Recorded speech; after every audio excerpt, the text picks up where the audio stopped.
The new House Committee on the Weaponization of the Federal Government is a rare chance to expose the breathtaking corruption of the security state, the media, and the Washington swamp.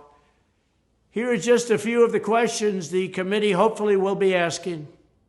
Number one, who is on the Mueller witch hunt that investigated me and ordered dozens and dozens of cell phones to be wiped clear of all data after the phones were requested by the Office of the Inspector General, who, by the way, did a fantastic report on the corrupt FBI and the corrupt Comey and all of the rest of them.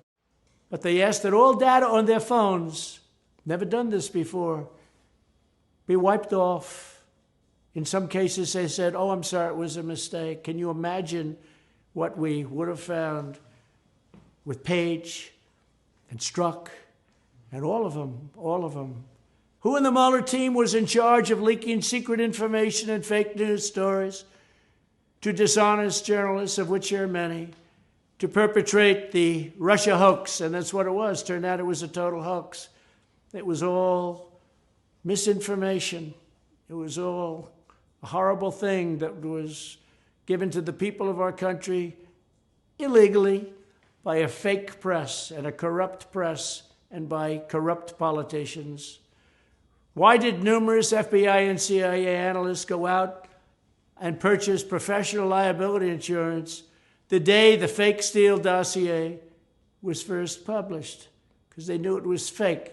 And they knew that sometime there'd be a guy like Trump that wants to go after them. Have any fake news journalists been paid or compensated by U.S. government agencies, directly or indirectly, for their role in spreading domestic disinformation like the FBI did with Twitter? Paid them $3,600,000 so far that we know of. The FBI paid, think of this, to Twitter over $3 million. And the purpose was to get it wrong, to do bad things to our country. Who orchestrated the FBI's repeated operations to interfere in domestic politics in the final weeks of multiple U.S. election seasons? And specifically, and most importantly, in the presidential election of 2020, what the FBI did was suppress anything bad about Biden and go all out, put it all out there. If there was anything at all bad about Trump, and if there wasn't anything bad, we'll make it up. What that was is a rigged election just by itself.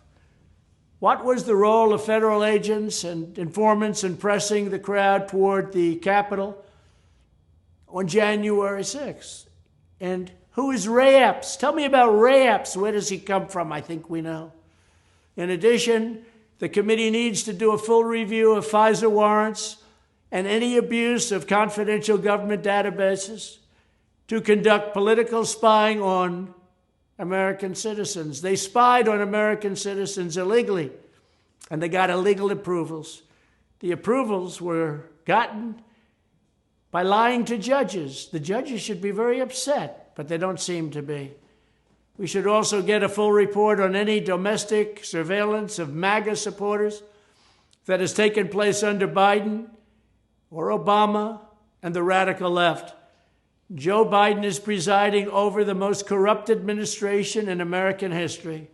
Their weaponization of law enforcement, intelligence agencies, and the deep state is in fact, deep-seated. It's the greatest threat American freedom in generations has seen, and their collusion with the fake news media is absolutely atrocious.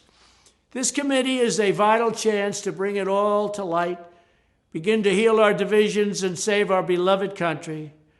I want to thank you for listening, but it's a big problem. We have to do something for it. I also want to pay my respect to James Comer and Jim Jordan for the incredible job they're doing, for the work they're doing, and for the love they have for our country. Thank you both.